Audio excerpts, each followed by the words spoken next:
तो प्यारे विद्यार्थियों नमस्कार। स्वागत है आप सभी का एक और नए वीडियो में। प्यारे विद्यार्थियों, हमेशा ऐसा होता है कि आपकी परीक्षा प्रश्न पत्र में कई सारे प्रश्न ऐसे दे दिए जाते हैं कि जिनको ना तो आपने कभी पढ़ा है और ना ही उनके उत्तर आपको अच्छे से याद है। तो दोस्तों, इन प्रश्नों का आपको क्या करना है, किस प्रकार से दोस्तों आप इन प्रश्नों के अंक भी हासिल कर सकते हो कि जो कि ना तो आपने कभी पढ़े हैं और ना ही उनके उत्तर आपको याद है।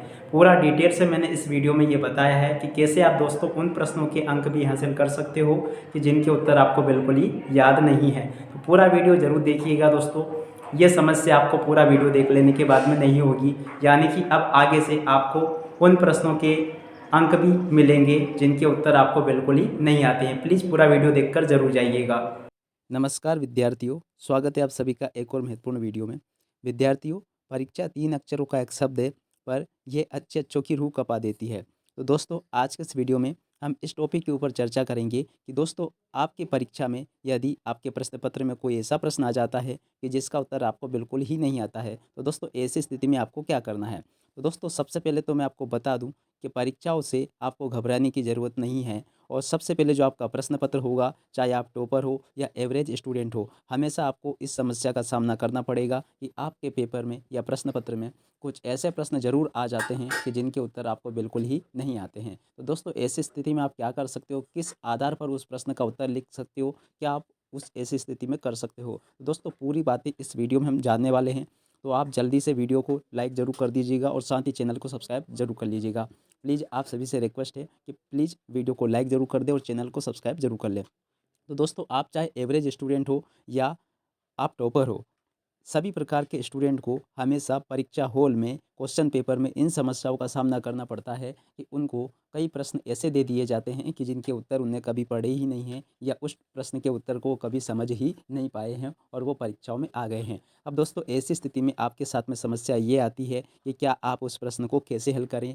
अगर आप हल नहीं करते हो तो भी दिक्कत है, हल करते हो तो भी दिक्कत है। कैसे दिक्कत है दोस्तों? अगर आप हल नहीं करोगे तो उसके नंबर आपकी परीक्षाओं में नहीं जोड़े जाएंगे, और अगर हल करें तो उसको कैसे करें। तो दोस्तों, आज के इस वीडियो में पूरे इसी टॉपिक के ऊपर हम चर्चा करने वाले हैं। तो दोस्तों, सबसे पहले आपको क्या करना है कि जैसे ही आप एग्ज़ाम हॉल में जाते हो, तो सबसे पहले तो अपने माइंड को बिल्कुल ही रिलैक्स रखना है, यानी कि किसी भी प्रकार का प्रेशर अपने दिमाग के ऊपर नहीं लेना है। जो आपको याद है उसी को आपको सबसे पहले लिखना है। अब दोस्तों, जो परीक्षा हॉल के आपके 3 घंटे होते हैं, वही डिसाइड करते हैं कि दोस्तों आपने साल भर में कितना पढ़ा है, चाहे आप टॉपर हो या एवरेज स्टूडेंट हो। अगर आपने दोस्तों परीक्षा हॉल के उन 3 घंटों को सुधार लिया, तो आप यकीन मानिएगा कि सबसे अच्छी रैंक ले पाओगे। और दोस्तों, अधिकतर स्टूडेंट्स गलतियाँ परीक्षा हॉल के अंदर ही होती है, यानी कि वो पढ़ते तो अच्छा है, सब कुछ उनको याद होता है, पर परीक्षाओं में या तो भूल जाते हैं या कोई-कोई से प्रश्न ऐसे आ जाते हैं कि जिनके उत्तर उनको बिल्कुल ही नहीं याद होते हैं। तो दोस्तों, वही 3 घंटे होते हैं जो कि दोस्तों आपका भविष्य या आपकी परीक्षाओं के अंक निर्धारित करते हैं। अब दोस्तों, ऐसा क्या किया जाए, क्या ऐसा मैनेजमेंट किया जाए कि आपके वो 3 घंटे परीक्षा हॉल में ऐसे गुजरें कि दोस्तों आप उस विषय में टॉप कर जाएँ। तो दोस्तों, इसके लिए मैं आपको कुछ ट्रिक बताने वाला हूँ, जिनका यूज़ करके आप दोस्तों आसानी से अच्छी रैंक हासिल कर सकते हो। परीक्षा हॉल में जाते ही सबसे पहले दोस्तों आपको अपने प्रश्न पत्र को 3 भागों में विभाजित कर लेना है। 3 भागों में विभाजित करने का मतलब ये है कि आपको पूरा प्रश्न पत्र पढ़ के, समझ के और उसमें से ऐसे क्वेश्चन को छाँट लेना है कि जो ज़्यादा सरल हो, यानी कि जिनके उत्तर आपको पहले आते हैं या जो आपको बिल्कुल अच्छे से याद आते हैं, उन प्रश्नों के उत्तर आपको सबसे पहले लिखना है। और इसके बाद में दोस्तों कुछ ऐसे प्रश्न भी होते हैं कि जिनके उत्तर आपको कम-कम याद है। तो सबसे पहले आपको 3 भागों में प्रश्न पत्र को बाँटना है। पहले जो सरल हो, इसके बाद में जिनके उत्तर आपको कम-कम याद है, और इसके बाद में ऐसे प्रश्न जिनके उत्तर आपको बिल्कुल ही याद नहीं है। तो दोस्तों, आपको सबसे पहले उन प्रश्नों को हल करना है जिनके उत्तर आपको अच्छे से आते हैं, और इसके बाद में दोस्तों उन प्रश्नों को हल करना है जिनके उत्तर आपको कम-कम आते हैं। अब दोस्तों, रही बात उन प्रश्नों को लेकर के जिनके उत्तर आपको बिल्कुल ही नहीं आते हैं। तो दोस्तों, ऐसी स्थिति में आपको क्या करना है? तो दोस्तों, ऐसी स्थिति में आपको सबसे पहले उन क्वेश्चन को चिन्हित कर लेना है कि जिनके उत्तर आपको बिल्कुल ही नहीं याद है। अब इसके बाद में ऐसे जो क्वेश्चन होंगे दोस्तों, उनकी संख्या कुछ ज़्यादा नहीं होगी कि जिनके उत्तर आपको याद नहीं हैं। अब फिर दोस्तों इन क्वेश्चन को आपको लास्ट टाइम के लिए रख लेना है, यानी कि आपको उन क्वेश्चन को पहले हल करना है जिनके उत्तर आपको अच्छे से आते थे। अब दोस्तों ये जो क्वेश्चन है जिनके उत्तर आपको नहीं आते हैं, इसके लिए आपको कुछ पर्याप्त समय रख लेना चाहिए, जैसे कि आधा घंटा या 15 मिनट, जो भी आपको उचित लगे।